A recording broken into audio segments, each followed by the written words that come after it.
You are listening to the Horse Radio Network, part of the Equine Network family.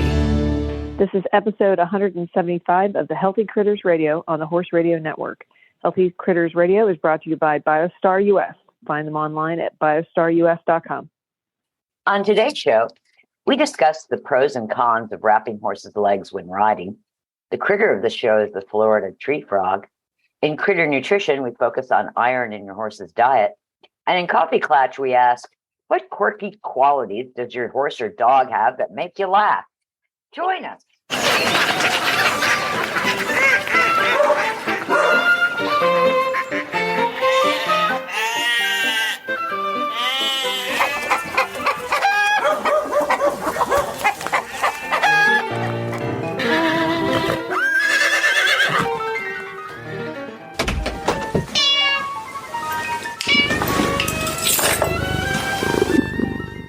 I'm Tigger.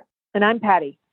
And I'm Coach Jen. Thanks for joining us here on Healthy Critters Radio, where we sit around and chat about all things critter and all things healthy, everything from detailed, like how much iron is in your horse's diet, to great big wide, to like why you should laugh more often. So what's going on? What's going on since we last chatted, lady? I actually saw you very recently, but what's been going on? I wanted to know what you thought of CODA.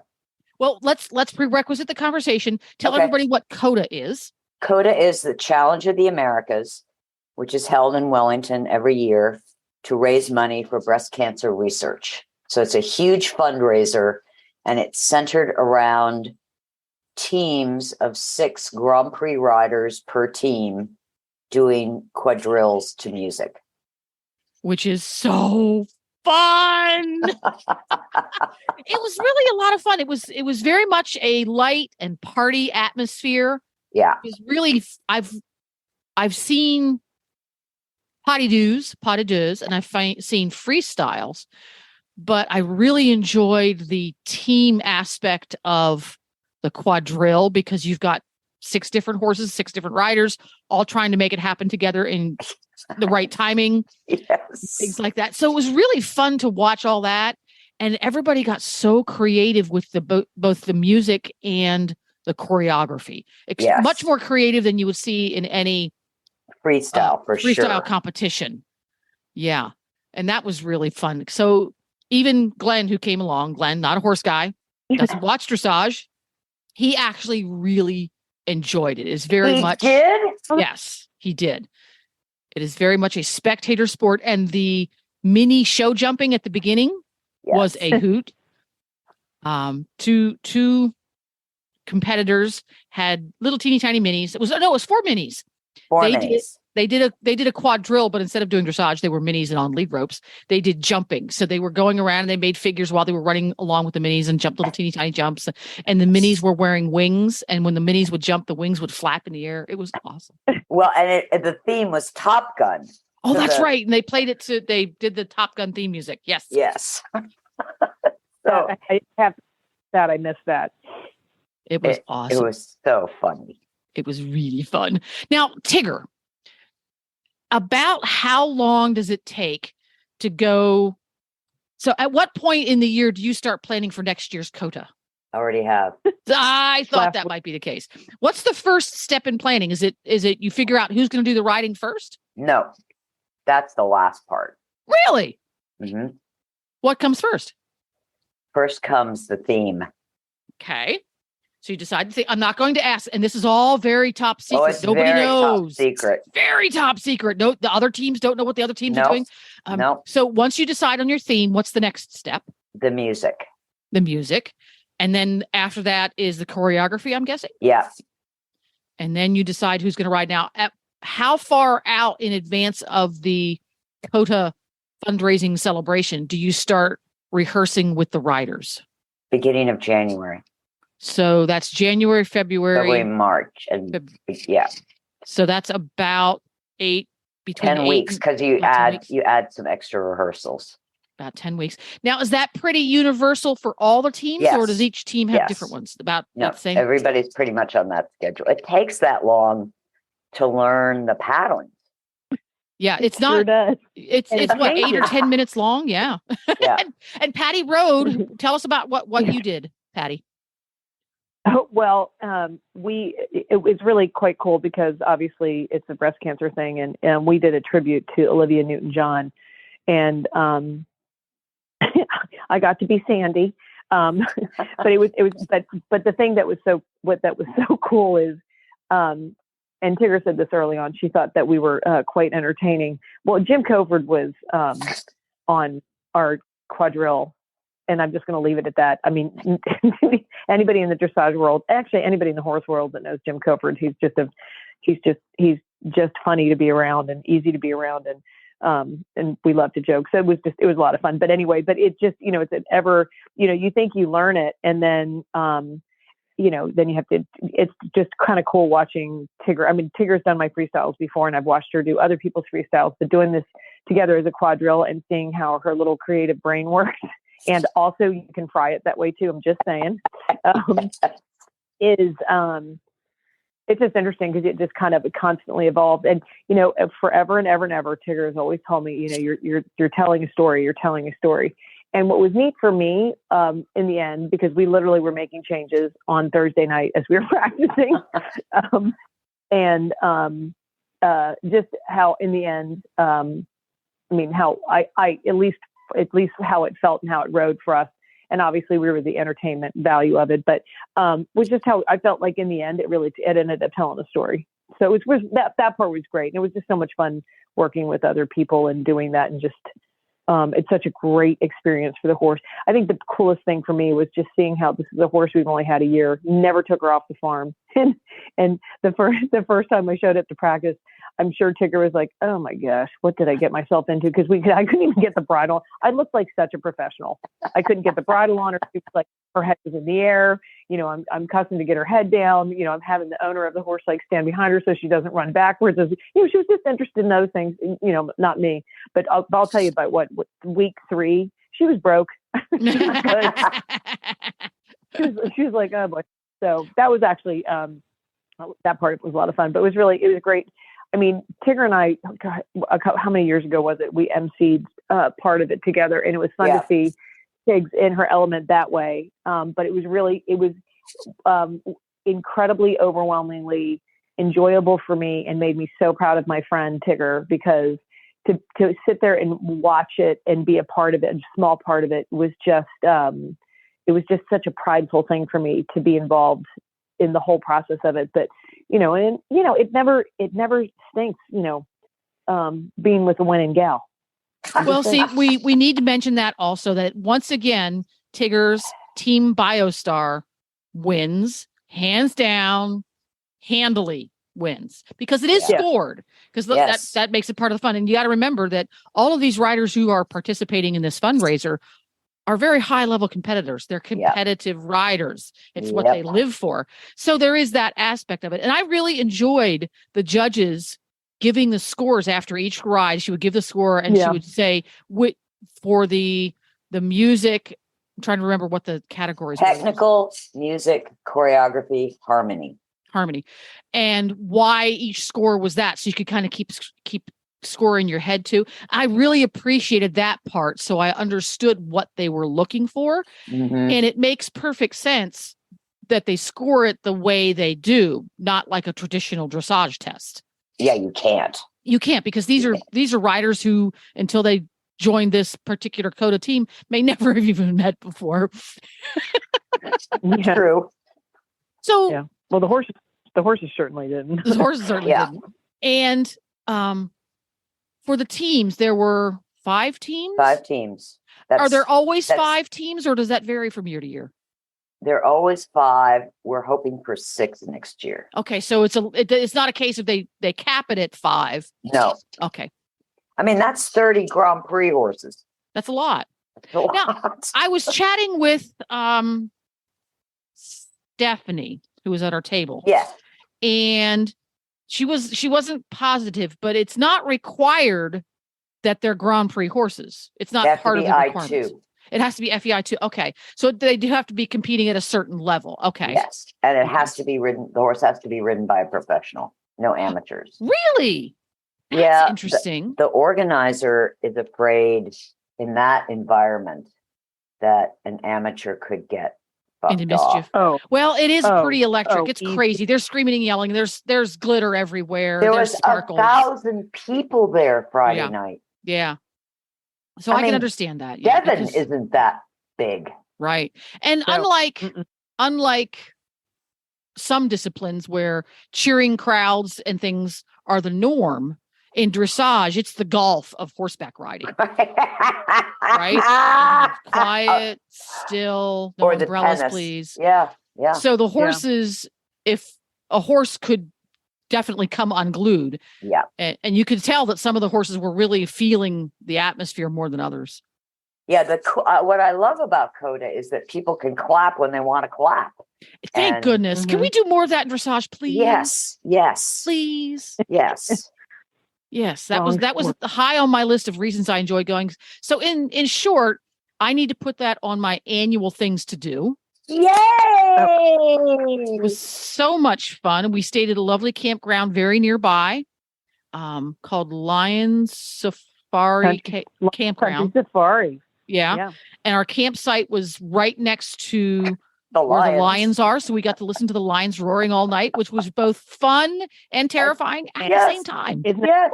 cool? Yes. So anybody who's going to be in Wellington or needs an excuse to go to Wellington, COTA is a good reason to go. You can take the whole family. It's very inexpensive to get a ticket to go in if you're in the general seating area. Admission. Yep. They have lots of fun food, and the whole family will enjoy it because, again, it's got sparkles and it's got amazing riders. So who can't? And like that? great music and a great real music. variety of music. Yeah, it's much more fun and light and high energy than a typical freestyle would be, which is 100%. yeah. And the judges really rewarded the creativity, which was neat. Yeah, that was surprising because I really stepped out of my comfort zone on that one. Yes, and I loved it. I love that era of music. You did the 1920s. I love that era anyway, and it was really neat that you used Contemporary contemporary artists doing those pieces. Yeah. So people who are less than my age could still relate. And maybe open up their minds to the incredible music of the 1920s. Yeah. There we go. Pretty cool. Ding, ding, ding, ding, ding. So go to COTA. It's on the schedule every year, and watch for Team Biostar, who's won how many years now? We have won 4 out of 6. There you go. Ding, ding, ding, ding, ding, ding, ding, ding, ding, ding, ding. Yeah. And speaking of riding, speaking of amazing horsemanship, our roundtable discussion today. Yeah. The pros and cons, wrap or not wrap your horse's legs when you're riding. Okay, what inspired the question? Well, this study that was published in 2021, and I just, I was thinking of COTA. Actually, every horse had polo wraps on because that's just what we do, right? Mm-hmm. But they found that the factor of temperature and humidity create a microenvironment between the boot and the bandage on the horse's skin. Mm-hmm. And the heat produced during exercise and the ambient temperature and the humidity and shows the insulating effect. And the worst culprit is our polo wraps. Really? Mm-hmm. Yep. How interesting. And this was published when? And this was published 2021. So not too long ago, during the dark times. Yes. And if you're listening to this podcast in the year 2028, just go look at any headline from any newspaper in the year 2020, 2021, and 2022, and you'll know what I mean by the dark times. So they compared a neoprene boot, okay, a perforated neoprene boot, okay, an alternative neoprene boot made of Stomatex material, okay, a cross-country boot, an elastic track bandage, a polo wrap, and elasticon type material, mm-hmm. and a straight polo wrap. So they did quite all the most common bits and pieces. Yeah. Yes.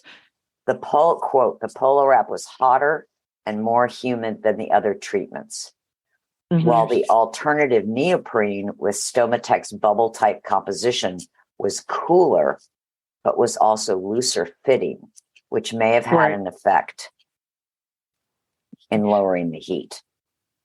So they were only looking at that one parameter, the heat between the heat that was created on the skin surface, or the heat that was not able to dissipate on the skin surface. They weren't looking at any of the other factors that leg protection might offer, the protection or the support that you might use them for. For example, if your horse wears sports medicine boots, he might wear them because he's got an old injury that really he needs to wear that. Right. Okay, they weren't looking at that part. Do they say in the study what prompted them to study this? Yeah, the study supports the hypothesis that a limb wrapped in a boot or bandage undergoing moderate intensity exercise in moderate ambient conditions during exercise may reach tendon damaging temperatures by preventing convection cooling. Now, explain convection cooling so all of us out here at Radio Land know. Well, if you confine heat to one area and don't allow it to dissipate, you're concentrating heat. It continues to pile up. Correct. Okay. And the convection being, if it can't have convection, that means it can't dissipate. Is that what we're going with? Yeah. So the leg wrap itself doesn't actually create any heat. It just keeps it from being dissipated. Correct. Okay. So this is what the researcher said. Booting or bandaging your horse is an at-risk versus reward situation. Riders should take into consideration the ambient conditions, workload intensity, the horse's locomotion tendencies, and boot and bandage design and materials. The best way to protect your horses is to remove that leg protection as soon as possible, then cold hose those limbs. You've got to cool those legs down. Very interesting. So Patty, as an active Grand Prix competitor, and everybody in the dressage discipline, it's standard operating procedure. All horses wear polo wraps all the time under saddle. How do you feel about the results of this study? What does that make you think about? Oh, I agree 1,000%. I've been actively not doing that since I moved to Houston back in 2013, which is kind of funny because, I was in Virginia, which humidity wise, although not in Houston, was far worse than probably, I shouldn't say far worse than Houston. Houston, there's pros and cons from each place, but where I live now, which is 5 hours north, it's a lot drier. But I stopped using polo wraps a long time ago. And it's interesting, Tigger, that you bring this up because it was you that turned me on to that flex stretch boot that was a breathable Equilibrium. The Equilibrium boot from England. Yeah, that's a cool boot. Yeah. And that really got me thinking. That was back in 2008. But when I moved to Houston, I had already had that idea of that boot in my mind, and we had been using it. And I was polo wrapping 13 horses a day. A lot of laundry, by the way. But I just kept thinking it's just getting too hot. And one of the number one things that can damage a tendon, obviously, is keeping it too hot for too long. Yep. And so I started going to primarily to those boots. Every horse I had one in those. And, at the time, that's when everybody, I used to, anytime I was down here doing any, CDI, anything like that, we were doing the heavy wrap underneath and the polo on top, thinking there were all the support stuff. And I cringe when I think about, I shouldn't cringe. I should be grateful that nothing ever really happened. Because that's like such an easy way to obviously heat the tendon up and then stress it out. And then if you're doing extended trots and all that stuff, or piaffe passage or pirouettes or whatever, it's a beautiful way to heat that up and make it become an issue. So for me, I've been doing this for years. So right now I have one of my horses just has a little bit of chubby legs going on. And so I put polo wraps behind on him because I want him to have more. I want it to help the circulation, and it's actually worked. But as soon as he stays down, I'll go back to doing regular boots. The other thing that I was doing too was, and I don't know if the study shows anything with this, but a lot of the Lemieux boots and all these other ones have different types of, obviously, technology where they have holes through it supposed to help get air around, because it's really, you're just protecting them for when you're doing lateral work. It's not a support. They're not trying to support them like you do with racetracks, race horses. But the merino wool, like the wool, is supposed to be very breathable. Do you know what I'm talking about, Tigger? The merino wool ones. Yeah. They're supposed to be very breathable, and I use those a lot because it does keep it. And if you take the old wolf boots were just neoprene ones that fit really well, but I would take those off, and their legs literally would be completely, from where the boot started and end, completely sweating. The merino wool ones, I've used DSB and Lemieux and a bunch of different types, and they absolutely, I feel, distribute the heat better throughout the leg, and they're not nearly as hot. And then, of course, I highly, highly recommend just, cold hosing afterwards, and I ice all my horses when I'm done. Well, I was going to say, Tim Ober is the Iceman cometh. And, yes, he really believes after your horse's work, start icing and just cool the feet and the tendons, everything down. Yep. Yeah. Couldn't agree more. So I was happy to hear about that study. Do you think going forward that you may see some riders pass on polo wraps as just on general principles, you put them on all the time? No. Yeah, I don't either. I wish they would, because when you look at some videos of these people and they have the escadrons that now go from their knees all the way down to their unbelievable feet, it's sickening to me. It's just sickening to me, because I just can't understand why people don't get it. So they don't understand it. They really think they're doing their best. Absolutely. And let me tell you, this whole, escadron thing, it started in Europe, where they don't have nearly the heat or humidity in Germany and Holland and Scandinavia. They're dealing with, remember, one of the big things is ambient temperature. Well, if you're in the cold weather, it's not going to be as big of an issue. But if you're in Florida, it's a huge issue. Yeah. Yes. Everything overheats in Florida. Everything. Yeah. So I think we have to keep that in mind, that, the whole escadron and all that was developed in Europe, in Northern Europe, where it's cool. Mm-hmm. Yeah. Interesting. Huh. So it would be interesting now, because studies like these have to be funded. So somebody has to fund them. But I'm curious. It was funded at Middle Tennessee University. There we go.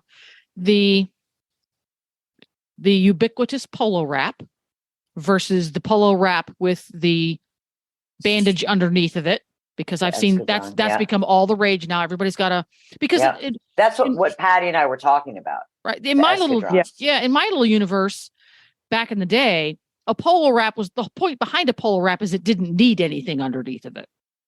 That was the point behind a polo wrap. Right. That's why you put that on. Right. But now they're putting a quilted bandage underneath of it to take those things, because they have ways of testing how much support a given piece of leg equipment actually gives the leg. They've done testing on other boots to test those things. It would be interesting to see if a plain polo wrap versus a polo wrap with a bandage underneath, if one gives more support than the other, versus the amount of heat one traps versus the other. Now, obviously, you've got more thermal mass. The one with the bandage underneath, it's going to trap more heat, period. And I'm very curious, because I'm going to be the devil's advocate. High-level competitors are using this style of wrapping, bandage followed by polo wrap. Yeah. If indeed it was detrimental to the horse, those horses would be breaking down left and right. That's going to be the reply to someone who says you shouldn't be doing that because it can be damaging at the cellular level. And then I'm going to come back and say, well, maybe the reason your horses aren't breaking down at a rapid rate is because you put a lot more time, money, and effort into taking those bandages off and or icing your horses like crazy Yep. to help counteract the damage you just created. Is that sounding logical? Because that's what I'm thinking is, okay, the horses are doing fine bandaged that way and it does offer lots of support. But then you have to counteract the cellular damage you're doing. So is there a better way to offer the support that the horse maybe needs that doesn't have the detrimental heating effect? Well, think of it less of support and more of protection. Mm-hmm. It's not for support. That's the number one thing. It's for support.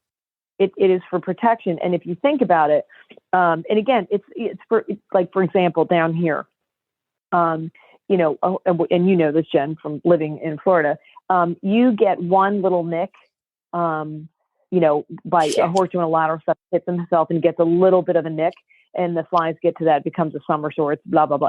It's protection against stuff like that, hitting themselves, knocking themselves, not, you know, it's a little bit of a buffer so they don't, you know, get a little bone bruise or twist their ankle a little bit, but it's really not for support. So that's the number one thing. But and think of it this way too, and you know, and what most people do, at least I really started doing even before I stopped using polos, is when I would go to horse shows, instead of putting polos on, and you know, it was a lot easier just to put boots on just as a protection. Then you go into the into the arena and you show. But again, you have to be super careful about saying protection, because if it is, or support, because if it is about support, when you go in and you show, when you really supposedly would need support the most, you can't wear them.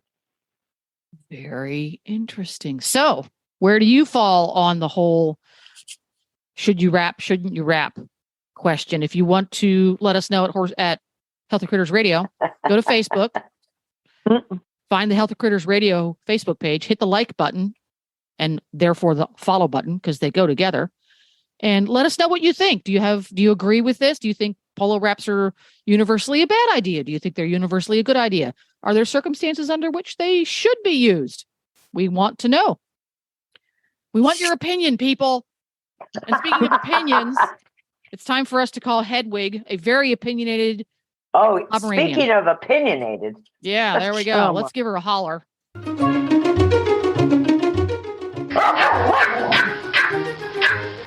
All right, it's time for Hedwig, the world's only podcasting Pomeranian. Hello. There she is. Hello. Hi, Hetty. Hello, everyone. The podcast world only talking Pomeranian, for any new listeners that we have. Hedwig is a unique feature of Healthy Critters. Oh, Hedwig, you have your own Facebook page, don't you, Hedwig? I do. I have not had my staff member updating it as often as she should, because she is essentially quite lazy. Do you also do Instagram and things like that, or are you just a Facebook dog? I sometimes am featured on Instagram, but I should have my own page. You're right. You're totally correct. I should have not just my own page, but a dedicated person to post photos of me. That you should, because you are a very photogenic Pomeranian, as are your siblings. Videos. Yes. Must have videos. Reels. Yes. Well, Hetty, I have a question for you. I had the privilege of riding with your servant this past week, doing a quadrille at Coda, and we were wondering if you got to watch it, and what did you think if you did? Well, first of all, I must apologize that you had to put up with her. She's so hideous. I don't even know how you did it. Did you consider murder or just giving up entirely and having her killed? I just feel so terribly that you had to put up with that nonsense. But mostly, to be fair, when she's doing the riding, we just stay home and hope that she doesn't fall off. Okay, well, I'm going to tell you, she did a far better job than just not staying on. So, okay, so you didn't get to watch it. I think you would have been quite proud. Yes, I do too. I don't think so. No, usually she makes errors, and those errors are devastating to my self-esteem. Oh. Well, you know, Here's the great thing. We were all making errors, so if she made any, I have a feeling ours were glaring out even more. But it was for such a good cause too. So I think we all had a good that's time. why we allowed her to go out in public. Usually she's just so humiliatingly bad. We don't allow her to do public riding. But in this case, Tigger was kind enough to include her, and it was a good cause. So we thought we would take the risk. And are you glad you did? I mean, I guess so. I watched the video and I was only mostly demoralized and thinking I could change my name and move to the Philippines or Manila would be nice this time of year, I thought to myself. Mm. I don't think they're really good to start there, so maybe you should just stay put. Yes, I've heard that, but of course the dollar is strong still. Do you have lots of dollars? Well, I could if I were to make fluid my assets. I, for one, I think she should stay in the States, and I think she did quite a good job. So I think next time, then maybe you should watch, and you could be sort of a headliner. Yes. I probably jump better than those miniature horses do anyway.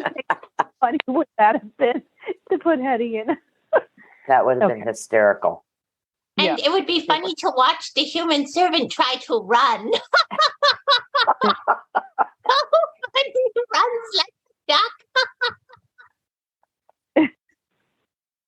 Well, as always, thanks for your insight, Hetty. It's So always happy appreciated. You did not feel compelled to go to prison on her behalf.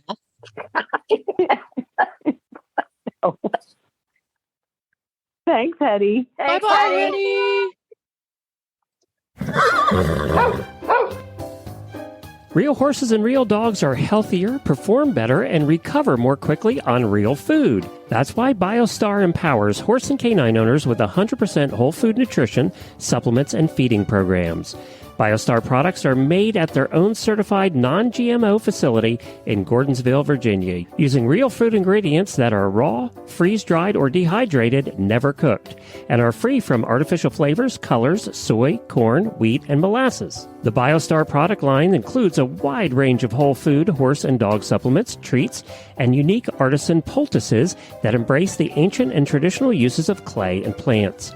Visit biostarus.com today and learn about whole foods and canine and equine nutrition so you can make the best decisions about the care and health of your horses and dogs. That's biostarus.com. Whole food nutrition the way nature intended.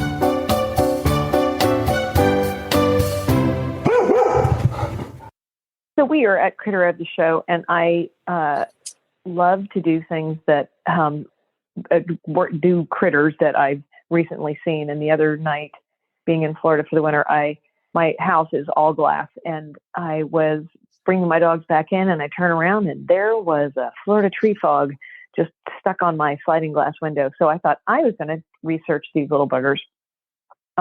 They're also known as the Cuban tree frog or the barking frog.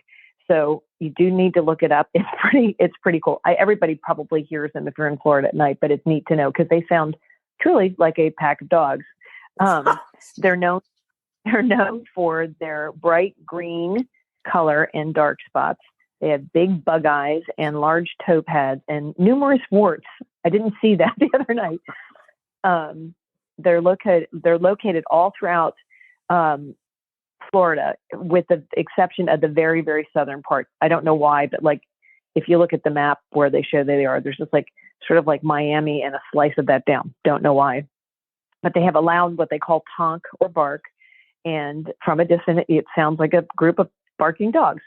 And this is a very important thing because that's how the female chooses the male based on the sound. I thought that was kind of a cute little tidbit. So the best bark wins? The best sounds that if you're way, going to get it's the best tonk. Oh, okay. All the tonk.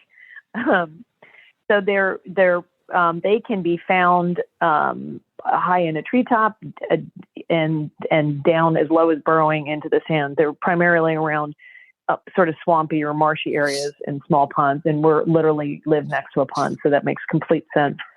And a sideline, years ago, I had an RV that I had down here, and I got all the way home to Virginia and brought a tree frog home with me. Oh, that's adorable. Yeah. Interestingly enough, and I'll be curious, Tigger, if this has been something you've had in your head. All the years I've been coming down here, I have always heard that there were poisonous frogs down here, and apparently there are deathly poisonous. There are poisonous frogs, but most of them are not deathly.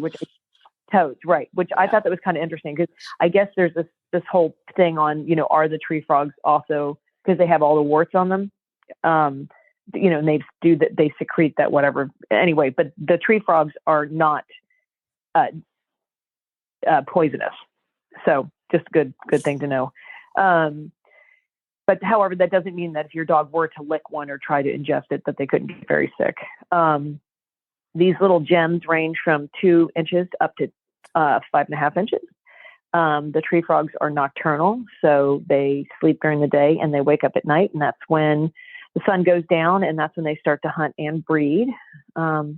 These little stinkers aren't picky about what they basically, if it fits in their mouth, they'll eat it. So basically bugs and that. The females, interestingly enough, are larger than the males, and they will breed year-round, but primarily breed in the wetter months. That is year-round in Florida, by the way. Yeah, well, we've been having a little bit of dry patch, although we've had rain the last couple of days, which has been kind of cool.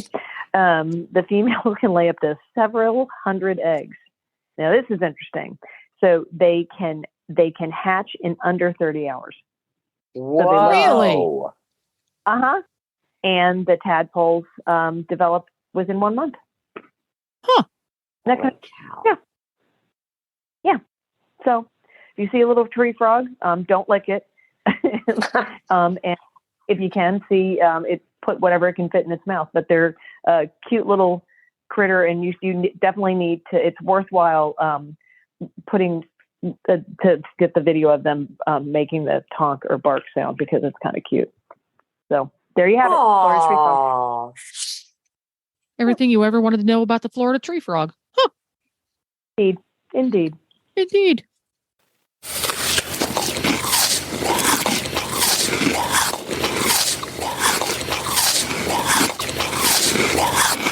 And now we're at Critter Nutrition, and we're going to talk about understanding the role of iron in horses. Iron is an important mineral for horses, but its need is often misunderstood. Iron is an incredibly abundant trace mineral, and horses are very effective at conserving and utilizing iron. While human iron needs may be often deficient, horses rarely are.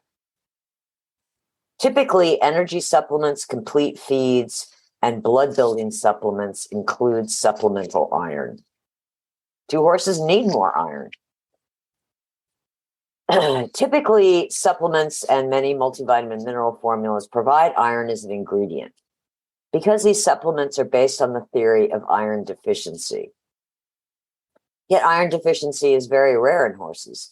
Anemia is possible for horses with gastric ulceration, leading to blood loss, or horses with parasite overloads. But in fact, the biology of the horse makes horses very effective conservators of iron. A study published in Animals 2022 showed that hay samples, a total of 5,837 hay samples, submitted for analysis to ecoanalytical labs in 2017, showed an average iron concentration more than 5 times that required by the athletic horse. 12% of those samples contain iron at or above the maximum tolerable amount set by the 2005 National Research Council. Iron is the 4th most abundant element in the earth. Horses get iron through forage, hay, fortified feeds, whole food, vitamin mineral supplements, and herbal supplements.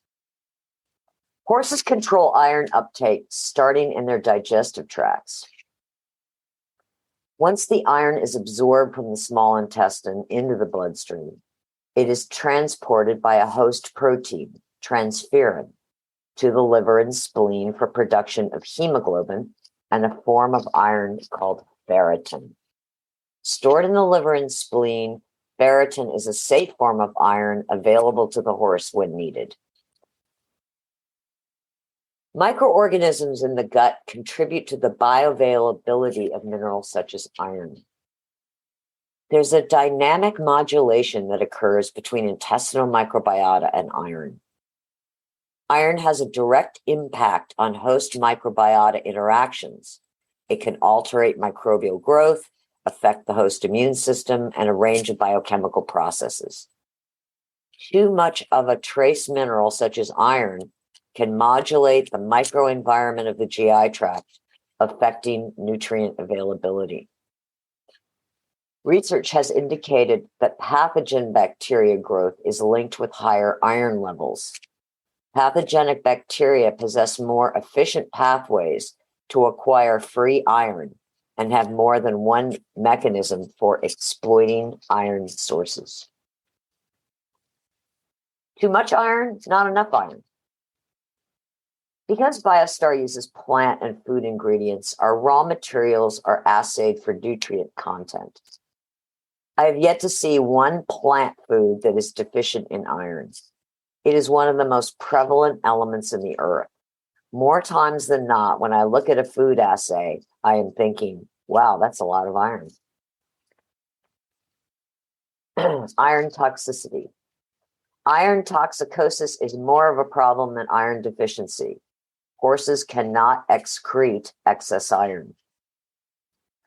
A study by Dutch researchers published in the Equine Veterinary Journal in 2018 found that hemochromatosis, which is the buildup of excess iron in the body, and liver dysfunction in 21 horses and one donkey from high iron content of the water on the farms. 9 of the 21 horses were eventually euthanized. 5 years later, the iron levels were still elevated in the 13 surviving equines. Iron overload and insulin resistance. This is a hot topic among researchers. On one hand, some researchers have concluded the horse is such a good regulator of iron that overload is rare.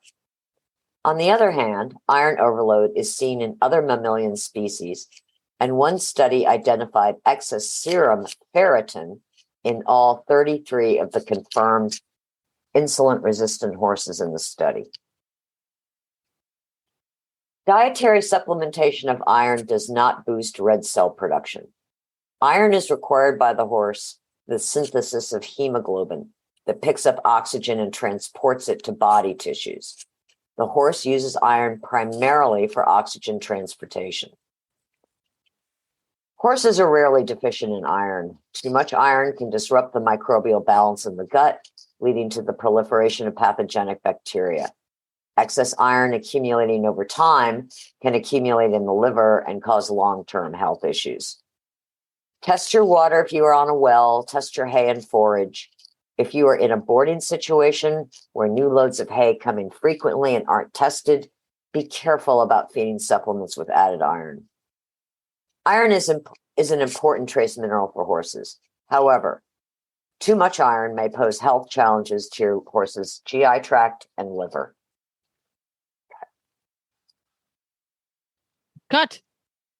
Yep. So what I'm getting out of that conversation is that if you're feeding your horse a balanced diet, in that if it's properly analyzed, they're not going to get too much iron. No. Versus somebody who's feeding a balanced diet and then throwing additional iron at it Correct. through supplementation. Correct. Is where you're, Correct. okay. Exactly. Which I think is a lot more common in the racing industry than a lot of others. That's a big deal. All the No, horses the are on goats- red cell. but they are down here too. Yeah. Oh yeah. Someone looks atomic. Yeah, Yes. everybody's got it. Yeah. Interesting. So if they can't excrete it, where does it all go? Stored in the liver.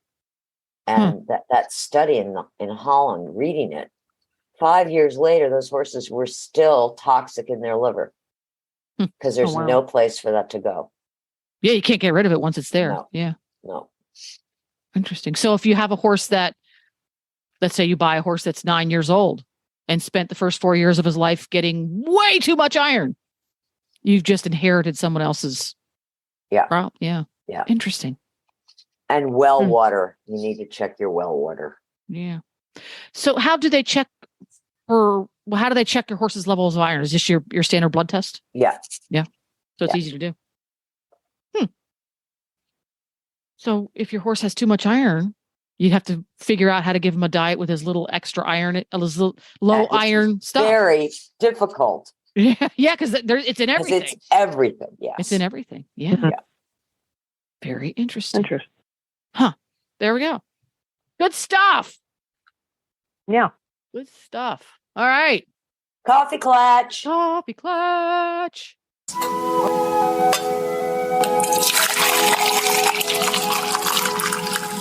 So we're at Coffee Klatch, and the topic is, what quirky qualities does your horse or dog have that make you laugh? Can I start? Yes, please. First, I always have to ask this question. What prompted this topic? One of the quirky qualities of my dogs. And which dog? Keen. And Keen. Which one's Keen amongst the pack? Where does he fit in? He's the youngest. He's the youngest. He's the youngster. 3 years old. He's 3 years old. And what is his quirky quality that makes you laugh? As soon as I pick up his leash, he spins around like a top. And he's so excited and so happy, he cannot sit for me to put the leash on. Aww. He vibrates. I swear that dog could levitate. And I have done for 3 years, trying to teach him to just settle. He knows what settle means. He'll settle almost any other time. But as soon as I pick that leash up, we are a whirling dervish in place. And it's just, this is the best day ever. And it just makes me laugh. I've stopped obsessing about it and just go, okay, this is just him. Aw, that's so cute. How about you, Patty? Well, both of my dogs sneeze, and my one, so Burke sneezes, but he sneezes and smiles. It's like sneezes and smiles to the point where it's like, okay, stop. And you think it just keeps going on. And he just sneezes and smiles and sneezes and smiles. But, Catch does the same thing. That Keen does. He'll just spin and spin and spin to the point where you're like, okay, whirling dervish, calm that down. Slow your roll there. But the sneezing, it's funny. I don't know that Catch would have necessarily been a sneezer, but Burke definitely has sneezed. Yeah. Yeah, I think for sure. And for sure. Kemosabe, he doesn't do it anymore because he's old and blind and deaf.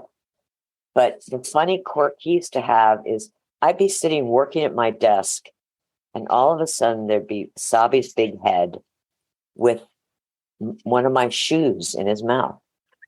And he would wiggle his rear end because he's an Aussie, so no noticeable tail. And very proud, like, look what I have for you. And then he'd drop it, clunk, either in my lap or on my foot. Or, and I'd say, pick it up. And he'd pick it up and just, look, I brought you your shoe. It just makes me laugh. It's the most magical thing ever. I have your shoe. Exactly. Like and when babies I brought it to you. Like when babies discover they have toes. It's the most amazing thing ever. Yes. That's so funny. Okay, Jen. Oh, I have so many. So many. Oh, this is one from back in the day when we were kids. We always had cats in the house. One cat's outside. We were a cat family. And we had one cat who would fall asleep and he would become catatonic. I made a joke there, catatonic. In that when he was in this state, you could literally pick him up and he would hang there like a wet rag. And you could carry him around like that, like a wet rag. Wow. He'd just be completely just droop cat. And we just thought that was the funniest thing. Anytime we would see him napping somewhere, we would go over and poke him to see if he was in his catatonic state. Sometimes he was just normal sleeping and he'd wake up and growl at you. But sometimes, oh, look, he's doing it again. And we'd pick him up and we'd carry him around and play with his legs. I had a Maine Coon cat that was really a relaxed cat, and he would stand with his feet on my shoulders, and I would drape him over my head like a hat. And his front paws would hang down in front of my face. Oh, that's awesome. And I could walk around with him like this. Oh, my gosh. Oh, that's taking your life into your own hands. You could have been blinded by those claws. Yeah, but he just wasn't, he thought that was really fun. And then the head would move, side to side. It was the coolest hat ever. That gives new meaning to coonskin cap, doesn't it? Yes, exactly. Another one that makes me giggle, and this is a current one. PT Scooter, Glenn's Hackney pony, loves him a mud puddle. And he reminded me again, the other day I poured out his water trough, which is just a giant muck tub. I poured it out so I could scrub it out and clean it. So I poured it out, and then I turned the water on and walked away and went and did something else. So it was sitting there overflowing for probably a good 10 minutes. And he took note, and he came over and he just immersed his entire, I don't know how he does it. He must have been a fish in a former life, because he somehow gets away. Now, this is a mud puddle that's probably 4 feet by 6 feet, maybe. And he gets his whole 12 and a half hand body in there. So every square inch of his body, right up to his eyelids, is covered with water in that little tiny mud puddle. Whoa. He loves him a mud puddle. Yeah. So there you go. If you've got well-loved animals in your life that make you chuckle because they have fun and interesting things that they do, we would love to hear about it. We would love you to post a video over on the Facebook page. Reels. As a matter of fact. A Reels. You could post it over on the Facebook page, Healthy Critters Radio on Facebook. On over there, hit the like and follow button. Pop in a video of your dog, cat, gerbil, turtle doing something fun. Speaking of turtles, squirrel. Speaking of turtles, when we were staying at Lion Country Safari KOA campground, we of course did the tour of Lion Country. Was that fun? Park. Oh, it was lovely, and it's such a nice park. Oh my, the enclosures are huge. And the animals are all in herds that are herd animals, and they're all trotting around. They just, a lot of times when you see animals that are wild animals that are in captivity. Oh, it's painful. It's horrible. Yeah. Yeah. They had so much room, and they were behaving in a way you would expect a wild animal to behave. They were interacting with each other. They were occasionally chasing. There was herd dynamics going on, which was really neat. Yeah, that's really neat. That was really neat. It was very refreshing. I would absolutely do that one again. And you go through at your own pace. You're not dragged through, so you can stop. Yeah, that's nice. Yeah, stop and stare. And the first creature we saw when we went in was a giant tortoise. Wow. It was a giant tortoise about the size of a VW bug. Yeah. And he was crawling into a pond, and I didn't know they did that. Wow. Yes. And that we had the audio going. You can have a little drive-through audio going on your radio. And it said, well, you may see him going into the pond. It's like, there he is. That's exactly what he's doing. And he doesn't swim. He just goes into the edge, and then he has to back himself back out again because they don't swim. But we caught him going into the pond, which I thought was so exciting. Wow. Yeah. So if you're ever down there, again, Wellington, want something else to do when you're going to Coda, the Lion Country Safari, the animals are just out there being animals. It's pretty cool. Is the campground nice? The campground is lovely. It's a KOA campground, which means it's part of that KOA chain. It's clean. It's pleasant. It's quiet. Everybody was friendly. The sites are pretty darn level. The thing I liked about it is it's just the right level of it's campgroundish, but not quite rustic. Because most campgrounds these days are literally parking lots. They're paved. Wow. It's literally a parking lot. There's Like a nothing city. camp about it. Like a Yeah, city. it's just a big paved area because people don't want sand in their campers. But the sites are still turf for the most part. Some of them are gravel, but then they have a little concrete pad to put your awning over so you can have a concrete pad for your picnic table and stuff. So I would very much recommend it. No, I shouldn't say that because it gets sold out. No, don't go there. Don't go Well, there. maybe you should reserve your spot for next year. Well, we were really surprised Mhm. to get one. We wanted to stay another night, but we couldn't get a site because it does sell out in the wintertime like most campgrounds do. And most campgrounds, you can only reserve 1 year in advance. So we'll have to get online and get our spot reserved for next year. Yep. Because we want to see you back at Kodak. It was a lot of fun. Yeah, for It was, sure. it was a lot of fun. Well, there we go. That's another show in the books. Yep. Yeah. We'll see In the you books. in the books. We'll see you next In the month. books. Yeah.